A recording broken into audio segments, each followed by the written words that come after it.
स्वातंत्र्यदिनी राष्ट्रध्वजाचा अपमान, चप्पल घालून केले ध्वजारोहण। 15 ऑगस्ट 2024 रोजी संपूर्ण भारत देशात भारताचा 78वा स्वातंत्र्य दिन उत्साहात साजरा करण्यात आला। अनेक ठिकाणी ध्वजावंदन, ध्वजारोहण करण्यात आले।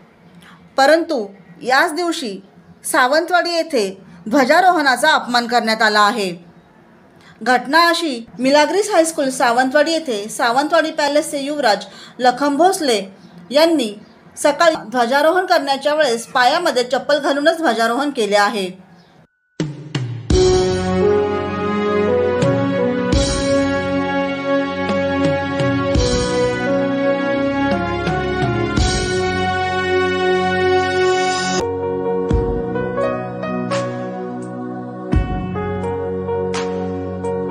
ध्वजारोहणाचा अपमान केल्याबद्दल संताप व्यक्त करण्यात येत आहे।